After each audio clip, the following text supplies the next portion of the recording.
Revenge with Karen. I knew something was off when I smelled burnt motor grease before I even stepped onto the floor. Conveyor 2C was whining again, just a hair off alignment, and if you knew how to listen, it sounded like a dying raccoon stuck in a tuba. But that was my rhythm. 19 years of it. My boots hit the same scuffed concrete at 6:43 a.m., same corner coffee in hand, same nod to old Pete by the coolant tanks, still insisted the vending machine stole his quarters on purpose. I didn't argue. Some machines here were petty like that. The hum of the belts, that was my morning prayer. I'd walk the length of Hollowgate's line like a surgeon doing rounds, except instead of heartbeats, I listened for hitches in gear timing, thermal expansion drift, sensor lag. My fingers could read miscalibration like Braille. Had a logbook thick enough to stop a bullet. Of the entries in shorthand, only 3 of us still remembered. The other 2, long retired or dead. It was just me now. I made my way past the junction behind Sector 7, where the new auto dashboard glitched last week and nearly spat out a shipment of half-assembled toaster guts. Chloe's upgrade. She called it modern efficiency, which was rich coming from someone who thought a torque wrench was a tick-tock dance. Still, I noted the spike on the thermal readout again, mentioned it to the floor tech. He glanced up, shrugged, said, "Chloe said not to overthink it." Right. God forbid we overthink the 2,000 synchronized belts that kept the place from becoming a very expensive steel piñata. It wasn't just about routine. It was a feel, a breath. And if you've ever worked in a place like this, where everything depends on everyone doing their job without applause, you'll get why what happened next felt like being gut-punched through your coveralls. But before we get there, if you've made it this far, do me a favor, tap subscribe. Yeah, I know nobody likes being asked, but it keeps the folks behind the scenes caffeinated enough to keep these stories coming. And believe me, this one, you're going to want to hear how it ends. Back to it. I checked the pressure tolerance on the overflow line, 2 psi off. Not enough to trigger an alert on Chloe's shiny dashboard, but enough to cook a batch of plastic molds by lunch if it kept creeping. I made a manual note. Tap the old analog gauge twice for good luck, just like Carl taught me back in '06 when the floor flooded, and we nearly lost a week's output to thermal warping. I passed Debbie near the punch press. She handed me a roll of electrical tape without even asking. "Panel 9 again?" I nodded. She smiled. That's how things worked around here. Quiet rhythms, muscle memory, trust. But I wasn't naive. I'd seen the writing on the wall weeks ago when the owner's daughter started slinking around in those $900 boots that had no business stepping through a loading bay. She didn't speak to us, just filmed little reels for her manufacturing chic series or whatever garbage she was posting. Kept saying things like legacy overhead and streamlining dead weight. I knew what it meant, I just didn't know when. That day I walked slower on my rounds, not to drag my feet but to listen deeper. I took one more reading at Junction 5, where the hydraulic sink was always a twitch away from throwing off the main flow. Quiet buzz was off by a few decibels, probably nothing. Probably. I backed up the configs before lunch. Plugged in my old flash drive, scratched, duct-taped, barely holding together. Copied over the core calibration suite. It wasn't company property, not really. Half those configs were tweaks I'd done myself over 2 decades. Stuff that lived in my head more than the mainframe. The company version was sanitized. Mine had notes like, "Don't touch this unless you want to wake up to 300 rejected pallets," and Pete screaming like a banshee. I labeled the file, "If you really need me zip." Then I finished my sandwich in the break room with 3 other people who didn't say much. We didn't need to. Our silence was comfort. Our silence was knowledge. I felt it, like a pressure drop before a storm. Something in the air shifted. A stillness in the rhythm. The kind that tells a seasoned mechanic to grab a wrench before someone grabs a fire extinguisher. I just didn't know that by the end of that shift, be walking out for what they thought was the last time, and that by dinner time, the place would sound like a robot funeral on fire. I was tightening a mounting bracket near line 3 when the stiletto click-clack echoed like a goddamn threat. You ever hear heels on concrete in a place that smells like scorched polymers and hydraulic fluid? Doesn't fit, like a clown at a funeral. I looked up, and there she was, Chloe Hollowgate, rest to the kingdom of conveyor belts and carpal tunnel. Rocking a white blazer you could lose a mortgage payment to, phone in hand, selfie mode on, chirping something like, "Just another day at the legacy plant," to her gaggle of influencer friends. One of them asked if OSHA was a skincare brand. I kept my eyes on the bracket, but I was listening. You always listen when people like that tour your ground, like they're scouting it for demolition. She pointed at the rusted catwalks and said, "It's like a grandpa's shed, right? So aesthetic." I could have laughed if I hadn't already spent 12 years begging upper management for safety rail funding that never came because profits were tight. They strutted past the precision tools like they were props. Like the belts didn't move 80 tons of product a day. Like lives hadn't been broken and built in here. Then I saw him, cousin Jason, apparently. Fresh-cut fade, brand new steel toes that still had the stuffing in him, a button-up that had never met sweat. Chloe beamed like she'd invented him herself. "This is Jason. He's just finished scaling a startup in Dayton, AI-based fulfillment optimization. Super cutting edge. He'll be shadowing our operations team before, well, taking over some legacy roles." Legacy roles. I felt that phrase hit me in the ribs like a crowbar. "Is that the gal you mentioned?" One of the influencers asked, sipping something pink out of a protein shaker. Chloe turned to me like I was a roach she just remembered she hadn't stepped on yet. "Oh, Melanie, hey, yeah, so we're giving your job to my cousin." Just like that. No meeting, no paperwork, no HR sanitized send-off or we regret to inform you. Just standing in grease-stained coveralls with a wrench in one hand and my relevance being chucked out like last week's cracked gaskets. No severance. No thanks. Not even a fake hug. I stared at her for a second too long. You could tell it made her nervous. Not because I'm scary, because I didn't flinch. I wiped my hands on a rag, folded it slow. "Be sure he knows where the manual valve override is," I said. "It drifts sometimes in the cold." Jason gave me a smile like I was a dog that just barked funny. Chloe laughed and said, "Oh, I'm sure the software will catch that kind of thing." "Yeah, okay." I walked past them, logged my final entry in the calibration book. Handoff denied. Recommend system audit. Slid it back in my drawer. Clocked out at 5:02. Nobody followed, not that I expected them to. Outside, the rain had started, not a storm. Just that steady misty kind that soaks you slow and silent. Pennsylvania in late fall, the air smells like rust and endings. I stood by my truck for a minute, listening to the factory hum like it always had. Lights inside flickered. Conveyor 2C coughed, real soft. I smiled. They had no idea what they'd done, not really, because I wasn't just in the system. I was the system. The spaghetti was overcooked and the sauce came from a jar, but I didn't care. I ate it straight from the saucepan with a fork I didn't bother rinsing first. Old habits die hard when your shift used to end at midnight, and dinner was whatever didn't rot in the fridge. I sat by the open screen door, kind with the bent corner that lets in every goddamn mosquito in Pennsylvania, and I listened. There it was, low and steady, the hum of Hollowgate manufacturing 4 blocks east and downhill. If the wind blew just right, you could catch it like a whisper through the trees. A soft mechanical lullaby, belts, gears, pressure valves clicking in their unison symphony. But tonight it sounded off. Not broken. Not yet, just unsure. Like a band playing without their drummer. I took a swig of beer and leaned back in the creaky chair that used to be my dad's. Let my boots rest on the screen's bottom rail. And for a second, I let it all wash over me. Not just the day, not just the insult, but the years. All of them. I remembered my first shift at that plant. 19 years ago, give or take. I showed up wearing knockoff work boots from a discount bin and a ponytail that still smelled like cheap conditioner. But the older guys gave me the side-eye, like they didn't think I'd last past lunch. Hell, I wasn't sure either, but I learned, fast, faster than anyone wanted me to. I memorized the rhythm of the belts before I learned half the employees' names.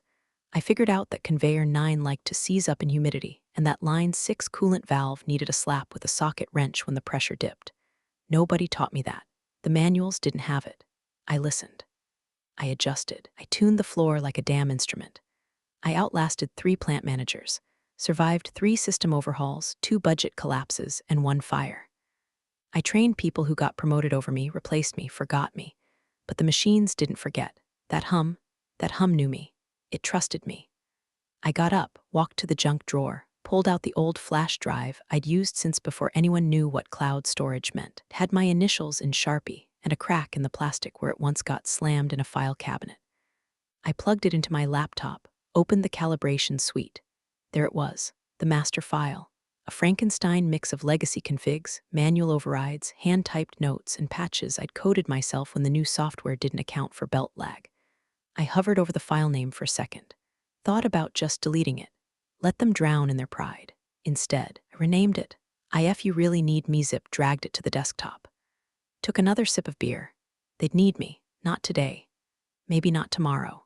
But when the cold snap hit and the manual valve drifted 0.8 degrees too far, or when conveyor 7 stuttered during a triple load and the software shrugged its shoulders, that's when they'd remember the woman in the oil-stained jacket they tossed out like expired lunch meat. That's when they'd call. They wouldn't get the same Melanie. They'd get the version who knew exactly what she was worth. And this time, she'd make damn sure they learned it too. At 5:29 p.m., Conveyor 6A coughed like it swallowed a wrench. Not loud, just a metallic hiccup in the belly of the beast. Most folks wouldn't have noticed, but old Pete did. He'd been sweeping near the torque rack when it happened, and he froze mid-push like his spine had heard it first. A minute later, Conveyor 7B stuttered, then surged. Not enough to stop the line, but enough to scatter product like confetti down the chute. A dozen hydraulic arms twitched out of sync, spilling molded casings into the collection bins like busted teeth. Nobody said anything yet, not at first, because you never want to admit a system that big just flinched. By 5:47, 3 lines were flagged for recalibration. Jason hadn't noticed, was still busy taking selfies in the control room with Chloe's overpriced tablet, grinning like he'd cracked the pentagon because he learned how to mute the alarms. Then 6 o'clock hit. 30% of the belts off tempo. Load timings collapsed into a chaotic symphony of near misses and hot spots. Section 4 overheated. One temperature sensor read 0. Another read 217 degrees Fahrenheit. Neither was true, but the system didn't care, just obeyed the numbers. A junior tech named Ramon, who'd only been on the floor 2 weeks, ran to the terminal and tried a manual reboot. The screen blinked. Invalid credential. He tried again. Same result. The terminal wasn't locked, it just didn't recognize him or anyone. Because nobody ever revoked Melanie's credentials. He called IT. They were confused. She's still showing as primary operator. Someone mumbled on the phone. The override token's been deactivated. That's not supposed to be possible. Meanwhile, Chloe was standing in the upstairs office with a kombucha in one hand and a spreadsheet on her phone, completely unaware that downstairs was sounding more and more like a malfunctioning pinball machine. Jason tried to explain it away. It's just some legacy issue. The system's outdated. I was literally just talking to a guy in Dayton about migrating us to a smarter backend. Fine smarter, Pete muttered as he unplugged a melting actuator. Chloe flapped her hand like she was swatting flies. Tell IT to hard reset the interface. Just reboot it. That's what tech does, right? Pete looked at her.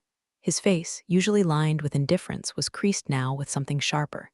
You can't just reset a mechanical system mid-load. It's not a Netflix app. This is a chain reaction. You reboot without sync, you burn the floor. Chloe had already turned away, texting someone. Probably another behind-the-scenes post for her followers. By 6:08, the factory sounded wrong. The hum, the rhythm, it was broken, lurching. Half the sensors were offline. Half the backups weren't syncing. The auto-sorting arm dropped an entire crate of semi-melted plastic parts. Emergency lights started blinking amber. The AI assistant chirped like a wounded bird. Still, Chloe smirked, sipping her ginger turmeric like she'd just won a poker hand she didn't understand. That's when the night foreman stormed in. Boots slamming like thunder on the metal stairs, hard hat askew, jaw clenched. He didn't knock, just pushed the door open so hard the stopper cracked. Tell me you didn't fire the system calibrator. Silence. Jason blinked. We reassigned her. Chloe said, I don't care what Chloe said. The foreman's voice was steel dragged across gravel. You know what a cascade fault is? No, good. Cause we're 3 minutes from one. And the only person who could have stopped it clocked out yesterday with a damn smirk. Chloe swallowed. First time she'd looked small. Her mouth opened, then closed again like a goldfish at a funeral. Down on the floor, 2 lines were manually shut down to avoid damage. Production metrics dropped 41%. Orders backlogged. Every operator who knew better had already stopped looking at Jason. The machines were still moving, but now they moved scared. Offbeat, out of tune, like a drummer missing from the band. By 7:11 p.m., the first full line went dark. Not paused, not flagged. Dead. Conveyor 4C gave up the ghost with a high-pitched whine and a flicker of sparks as the auto brake failed to engage. The belt seized mid-load, backing up 2 feeder units and knocking 1,200 half-formed casings out of alignment. Then the real unraveling began. Over in Sector 9, a mechanical pusher fired prematurely, driving a finished unit clean through its packaging. The sound echoed like a shotgun blast. Workers ducked. One operator hit the emergency stop, not because protocol told him to, but because instinct did. He was shaking when he stepped back. By 7:38, 6 lines were halted. 3 manually, 3 by mechanical fail-safes that hadn't tripped in a decade. The emergency shipment due for 8 o'clock, a contract deal with a buyer that had penalties per minute written into the fine print, wasn't even halfway assembled. Jason had stopped pretending. His collared shirt was soaked through, hair stuck to his forehead, tie wrapped around his hand like a pressure bandage for ego wounds. He was at the console, flipping between tabs of digital schematics, each more useless than the last. "Where the hell is the override timing config?" he barked. Pete leaned over his shoulder, squinted, and said flatly, "That's not even our model. That's the system they use at Hollowgate East. We're Hollowgate Main. Whole different load profile." Jason looked like he'd just been told gravity was optional. Chloe stood at the glass office window, staring blankly at the mess below. He hadn't spoken in 10 minutes. The last thing she'd said, before the belt snapped near the cooling tanks, was something about calling the vendor. No vendor was going to fix this. Not when the timing sync relied on handwritten notes kept in a battered 3-ring binder with coffee stains and duct tape. The same binder Chloe once laughed at. Called it a boomer Bible. It was now locked inside Melanie's desk drawer, right beneath the handwritten calibration map that showed how to reprime the belt oscillators without frying the entire control system. Jason finally turned and snapped, "We need her files." Pete didn't look up. "Too bad you fired her." Chloe whispered, almost to herself. She said something, valve drift in the cold. What did she mean? Pete turned slowly. She meant the machines don't care what your app says. They care what Melanie said. Jason's hands trembled, pulled up a software override form, hit submit, and got another credential error. The factory had locked him out again. Back in the control room, red lights blinked like Christmas in hell. The AI assistant kept saying load sync error every 30 seconds, cheerful and oblivious. Somewhere in the maintenance bay, a cooling unit hissed louder than it should have. The heat had climbed 6 degrees across the plant floor. Nobody knew why. By 8:05 p.m., shipment deadline passed. Chloe's phone buzzed with a missed call from corporate procurement. By 8:17 p.m., union reps had arrived, clipboards in hand, eyes scanning every inch of the chaos. By 8:22 p.m., Jason had officially stopped speaking. And across town, under a crocheted blanket her mother made before the arthritis took her hands, Melanie slept. Peacefully. No alarms, no blinking lights, just the soft whir of a box fan in the corner and the muted sigh of rain tapping on the tin edge of her porch roof. In the plant, the hum was gone. And in her sleep, Melanie didn't even twitch. The owner called at 9:03 p.m., not a text, not a Slack message. An actual phone call, something he hadn't done in years unless someone died or the plant caught fire. Chloe answered on the second ring, voice tight with pretend calm. "Hi, Daddy." His voice hit like a rusted crowbar through drywall. "What the hell is going on at my factory?" She hesitated. Then, with all the maturity of a YouTube apology video, "It's like a system glitch. Maybe an electrical fault. Jason's looking into it." There was a pause on the line, not silence. Just the kind of pause that tells you someone's eyes just narrowed in real life. "I've got procurement breathing down my neck. Karen in legal screaming about breach clauses. Your mother texting me about influencer drama. Don't insult me with system glitch. Put someone competent on the phone." Chloe looked around. Jason was in the server room, hunched over the mainframe like a man reading his own autopsy report. A single fluorescent bulb buzzed above him. His button-up was untucked, face pale and streaked with tears. At some point, he'd opened a Red Bull and spilled it on his lap. He didn't notice. The floor foreman, Greg, and whose beard had seen more recessions than Chloe had seen job titles, walked in without knocking. He wasn't out of breath. He wasn't yelling. That made it worse. He held the call button up. "Mr. Hollowgate wants someone competent. Here." He handed her the phone. Chloe froze. The foreman took it. "This is Greg," he said, voice low. "Even you want the truth? You removed the one person who knew where the damn heartbeat was." A beat. "Yes, sir, her, Melanie." Another pause. "No, she didn't document everything. Because not everything can be documented when you've got 20 years of calibrations done by feel, not code.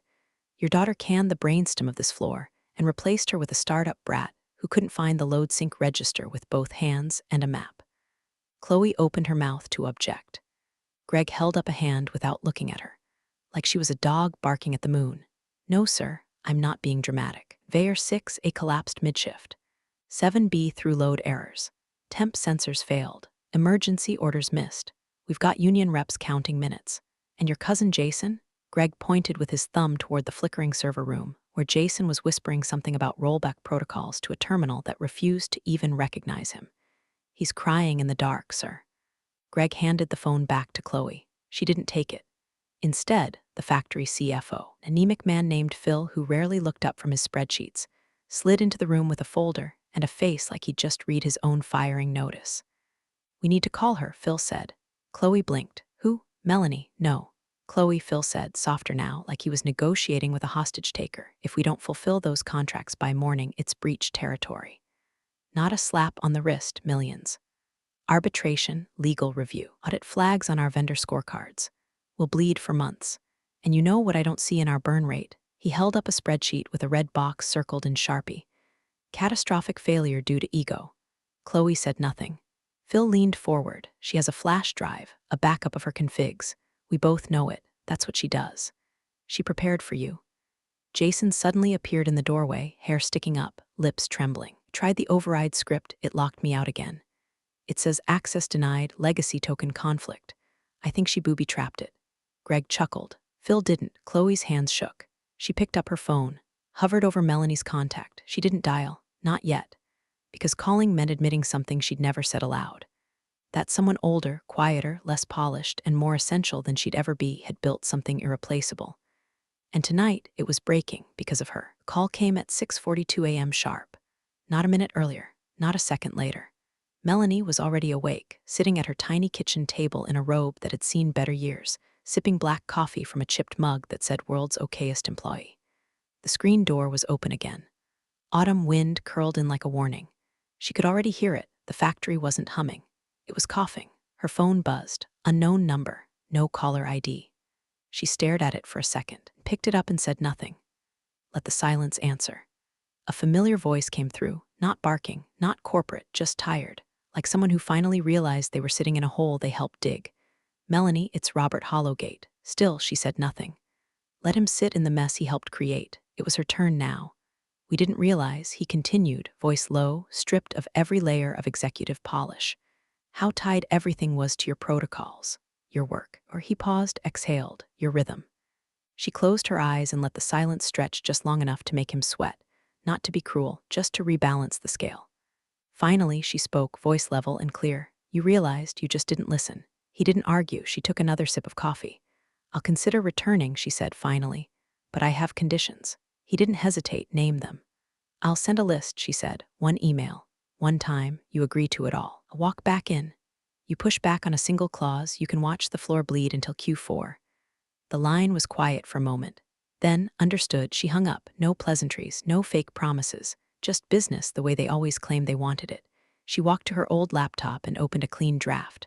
Subject, return terms. Beneath it, she wrote 12 bullet points.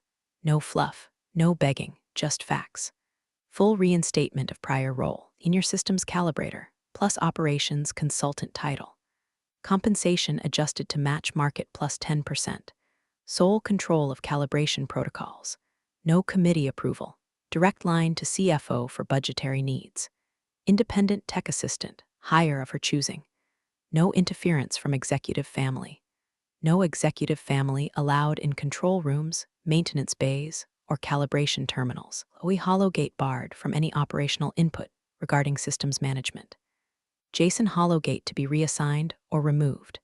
Legacy system backups to be stored securely under dual authorization, hers and CFO's.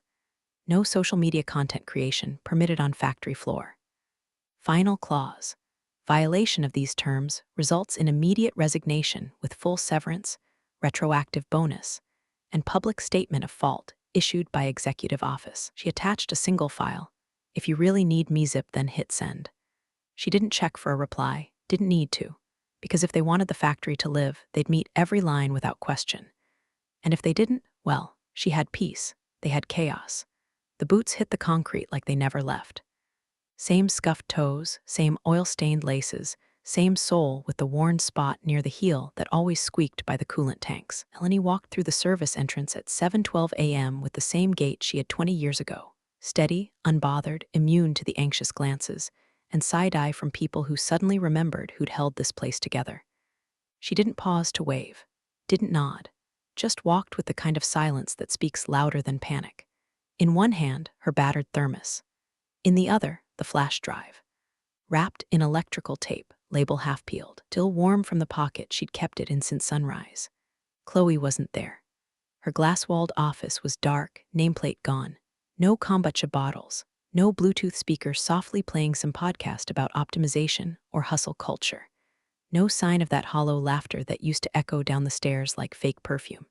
Just an empty desk and a single pink blazer, draped over the back of a chair like a flag of surrender. Jason? Long gone. Rumor had it he left sometime after 1:00 a.m. HR had to print out a badge for him to exit because he couldn't figure out how to log himself out of the access system. His last act on site?